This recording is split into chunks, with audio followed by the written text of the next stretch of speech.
Hello guys and welcome.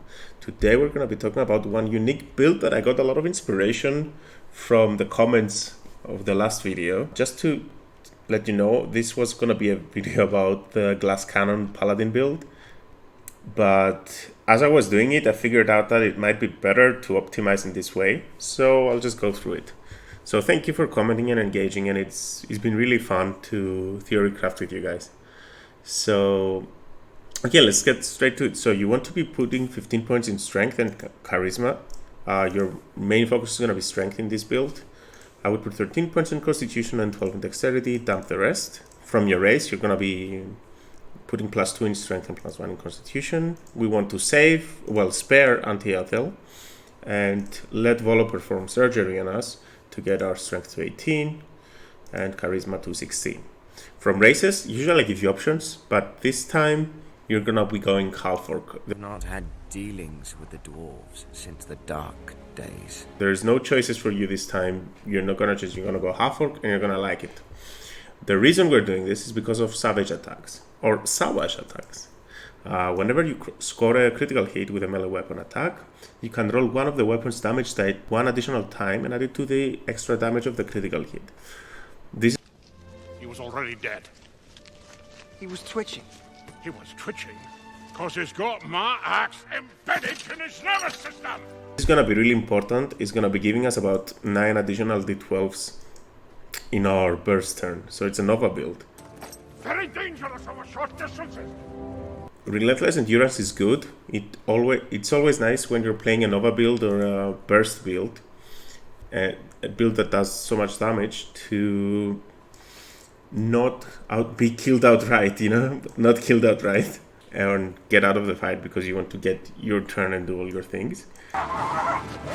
So it's a good fit, and you also get dark vision. I have the eyes of a hawk and the ears of a fox. Get that. So character level 1, you can do whatever you want as long as at level 6 you're on the right path. That is our road. I suggest you take some rest and recover your strength, Master Dwarf. The build necessitates that you go Ranger on level 1. That will give you proficiency on heavy armor and resistance to fire. It's probably what I would pick.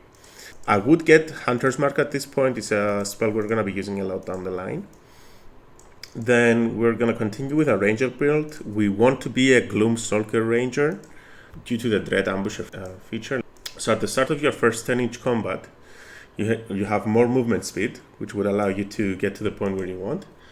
And if you take the attack action on that turn, you can make one additional weapon attack, as part of that action. If it hits, it deals a little bit more damage.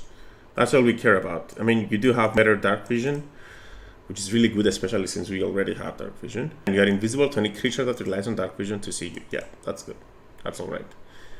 It would work well with Warlock, that feature, but that's not what we want. This is going to be a Nova build. So, level 4, you want to get the feat Great Weapon Master. Nothing else. That's what you're getting. You might consider learning Hold Person at this point, and at level 5, you get your extra attack. Yes! Two already! So far, so simple. Now, at level 6, we're multiclassing into a Paladin. Oh, well, I think we also get a fighting style as a Ranger. Just give me a minute. Fighting style. Okay. So, we get another fighting style. At level 6, I would go Oath of the Ancients, as it gives you a slightly better ability than the rest of the oaths. And then at level 2, you get access to Divine Smite. And now this is when your fun begins. You're going to be attacking 3 times every turn. Fights all over the place, and if you haste yourself, you're gonna have 9 attacks per turn at this point. I'm on 17! Ah! I don't know, pointy, you're outscoring me! 70!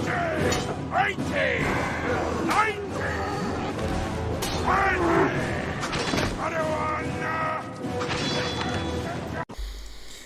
21! Then at level 9, at level 8 and 9, you're going to be getting 2 levels of Fighter, or you're going to be getting 3 levels of Bard to get your Blade Flourish and get more spell slots to burn your smites on.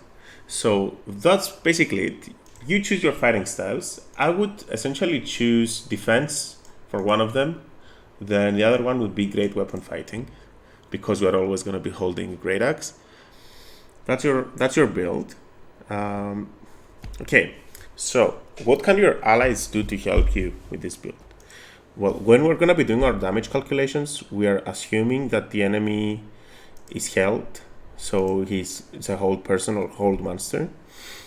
Additionally, healing word to bring you up if you drop unconscious. A death word from your cleric might be good to keep you alive. And we are also going to be assuming that you're either hasted before the battle, and that could be done by either your wizard, your sorcerer, or by drinking a potion. If that's not the case, then we would probably be swapping out these levels for something else. So if that's not the case, I will be remaking this guide after the game is released. So we are going to have 3 actions: the haste action, our regular action, and then the action surge action. For our free action, we want to be, if you don't know this is something you can do whenever you hold a great axe, and it essentially takes some of your movement speed, which you also have extra because you're a ranger, right? Gloomstalker ranger. And it gives you 3 damage flat on every attack made with a weapon. So we're assuming that you're going to be holding a +3 great axe, magical great axe, and down the line we're also going to do the calculation if the great axe also does an additional 1d6 fire damage or psychic damage or whatever it is. Each action does 3 attacks, and we're going to be using our bonus action to cast Hunter's Mark. Okay, so these are some quick calculations on how I did. So since the enemy is going to be held, all your attacks are going to be critting. And the crit die, since you're a half-orc, is going to be 3d12 instead of 2d12, plus 2d8 for the Gloomstalker attack, and for the other attacks, it's going to be 3d12. You get 5 damage from your strength modifier, since your strength is going to be 21 from the potion of giant strength whenever you're going to be doing this burst. Then you have prepare, which is going to be 3 damage. If it's not 3, if it's something else, maybe it depends on the great axe you're holding. Consider the difference between, let's say if it does 5, it's 5 minus 3 times 9, because you're getting 9 attacks, so that would be 2 times 9, that's 18 difference of damage. Then we have the great weapon master damage.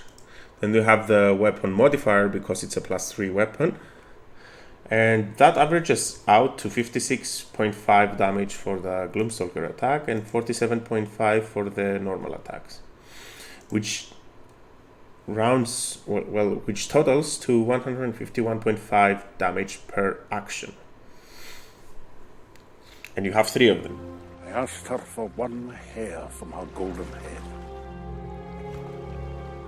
She gave me 3. So let's look at the smite damage.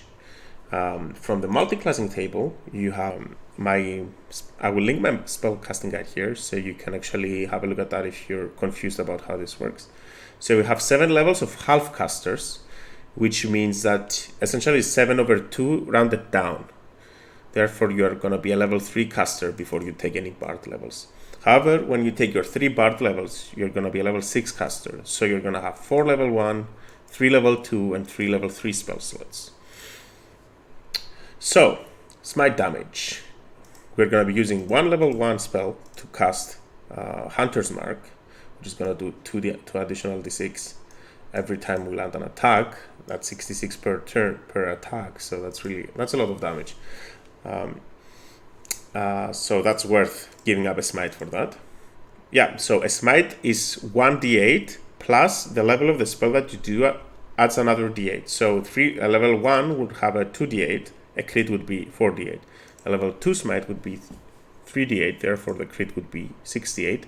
A level 3 smite would be 4d8, which would become 8d8 when it crits. 8d8, so that would be 64, plus the number of dice that you used, so plus 8, divided by 2. And then you get 3 of those. And you have 9 attacks and we have 9 smites. So that's exactly as many attacks as we have.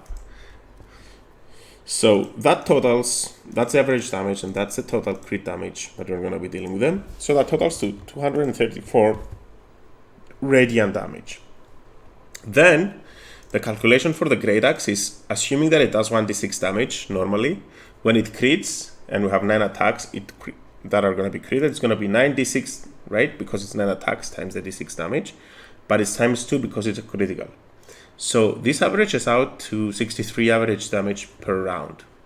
So let's add everything up. 3 actions, 151.5 per action.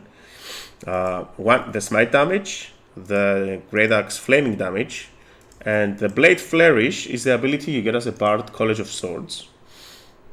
Essentially, it allows you to add your Bardic Inspiration to the damage of your attack, either with the Mobile Flourish or the Slashing Flourish. 3 uses, 1d6 damage, but it's a crit, so it's 2d6, so it's 66 damage, which averages 221 average damage.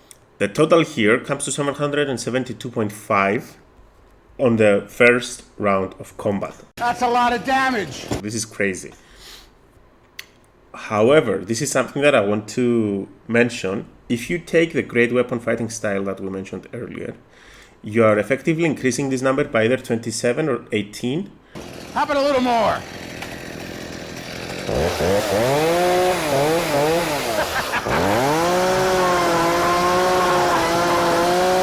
No, that's a lot of damage. According to how Larian implements the fighting style. Meaning, remember when we talked about half-orcs, right? You get an additional 1d12, which is the weapon die, every time you crit.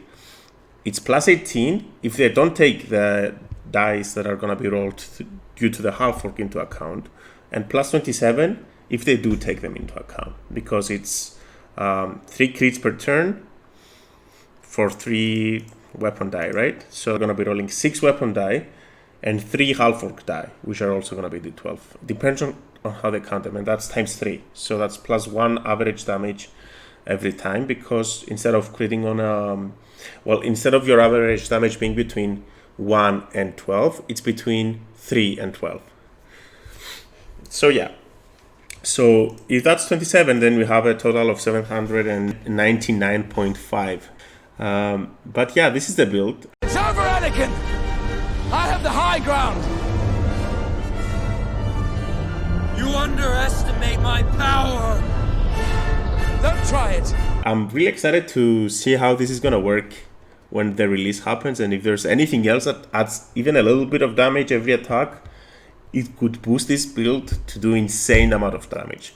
Or even a potion of giant strength or a belt of giant strength that sends your strength to 23 or 25 or 29. That's if we're going to drive this even further off the roof. So yeah, thank you guys for watching. Please consider subscribing. I'm going to be doing a lot more videos like this one.